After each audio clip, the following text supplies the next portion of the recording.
Akiva, thank you very much for the introduction. And I also want to thank my friend Malcolm Online for always being here, always being there for all of us when it comes to leadership in the Jewish world and the connection with the global world.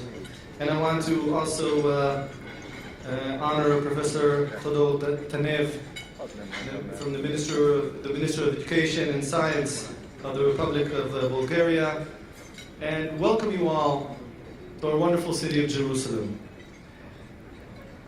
To better understand the vision and the future and the current affairs in the city, I'd like to take you back 3,000 years. When the city of Jerusalem, or the people of Israel, left Egypt and came to the land of Israel, and each one of the 12 tribes had a piece of land. You could look at these old maps and the distribution of the different 12 tribes. But Jerusalem was not given to a specific tribe. The philosophy of managing the city of Jerusalem was that the gates of the city are open for all people, for all tribes, Jews and non-Jews alike. There's always room in the city. The holy city of Jerusalem was the center of gravity for the whole world. They say that Yerushalayim osa kol Israel chaverim, Jerusalem makes all people friends.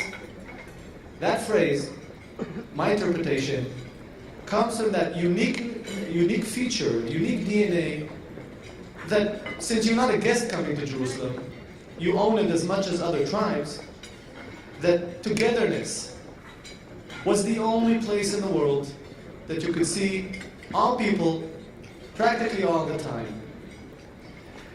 And when they say Ki mitzion tetzeh Torah, from Zion, new thoughts, and new leadership, new ideas come from, anything that worked in the city of Jerusalem, meaning accepted by all people, from all tribes, Jews and non-Jews alike, anything successful in the city of Jerusalem, in essence became very, very quickly a de facto standard in the world.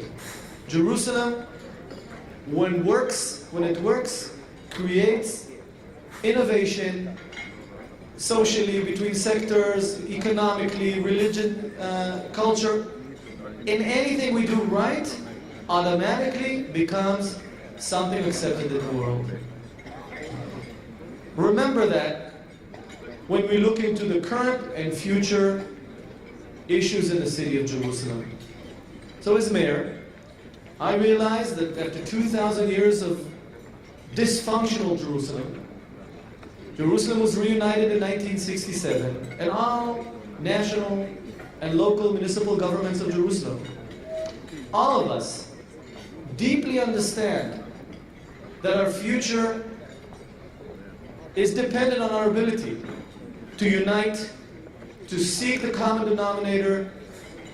Jerusalem is also the city of peace, the city of justice, the holy city, and you have to integrate all that into actions.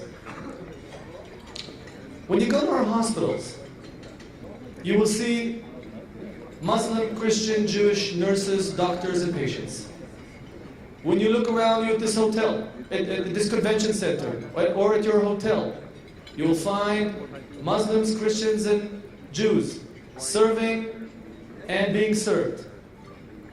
When you walk the streets of the old city, you will see the respect we have for the different religions, which is imperative for the success of Jerusalem and the world. You will see that the Muslims manage the Muslim sites, the Christians manage the Christian sites, and naturally the Jews the Jewish sites. When I speak to Christian leaders in Israel, in Jerusalem, they will tell you that there's only one safe haven in the Middle East for Christians these days, unfortunately. And that is Israel and Jerusalem specifically, where they feel secure, safe. And when I meet them every year, whenever needed, we will serve them as we will serve Muslim and Jewish neighborhoods. And the philosophy of being honest and fair with all constituencies is part of life in our city. And so words like discrimination, we will fight it. We will not enable people to discriminate each other, other sectors. We will fight it as a municipality, I will fight it as mayor, and we will not let it enter the city of Jerusalem. Words like boycott. It is the anti-philosophy of what we stand for. And the first to suffer from boycotts, unfortunately, are the Arab residents of Jerusalem. The ones that need the business, the ones that need the employment. And when we hear words like sanction or diversion,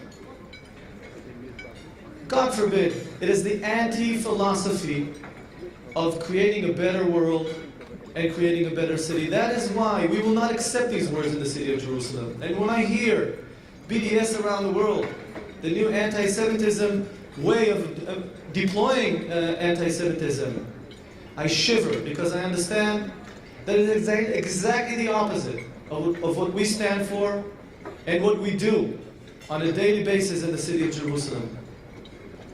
2 days ago, there was an unfortunate fire right in the heart of the Arab neighborhood of Silwan. Nobody even hesitated entering directly into Silwan.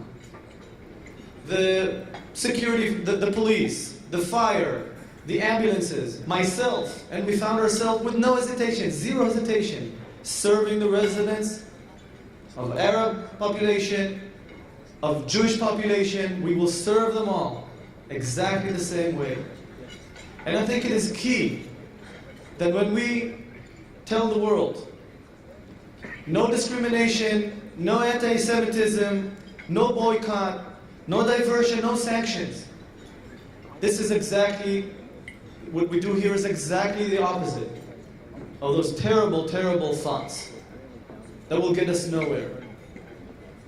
And the reason I started off with the role Jerusalem played 3,000 years ago is that is exactly the role we should play today and going into the future, and share with the world that if you discriminate today, God forbid, other people like you will discriminate you tomorrow. If you boycott today, other people will do the same to you the next day. And that is why we're not part of that game. We are part of seeking to create a better city, a better world. I just proposed, this week we proposed our new 5-year plan for the city of Jerusalem, which talks about how to improve our high-tech sector for the benefit of the world to enjoy, life sciences and fertility and genome research for the world to enjoy. How can we open up Jerusalem for more and more tourism that come peacefully to our city, for the world to enjoy? And our mindset is creating win-win deals around the world. Well, we understand that sometimes in order to do that, we have to fight extremely aggressively against a little small group of bad guys that use evil and anti-Semitism and terror to try and change our route. And the success of the city of Jerusalem and doing good business in the world and creating a better world and lifting with us people at need is their enemy. Because unfortunately, what I see in the eyes as mayor of the city of Jerusalem, that sometimes they want people to be poor. Sometimes they want people to suffer, because suffering and poverty is creating the infrastructure for more terrorism and more hatred. And we will fight the terrorists and help the ones that need to get out of the poverty, to get out of the situation they're in order to create a better world and a better city. I want to thank you all for coming to the city of Jerusalem. I think the efforts of fighting anti-Semitism and BDS and other means of evil is a conference like this here in the heart and soul of the holy city of Jerusalem. I want to remind you to enjoy our city. See our beautiful sights. The city, thank God, is doing very, very well. I'll end my speech by wishing us all לשנה הבאה, again, בירושלים הבנויה. Thank you so much.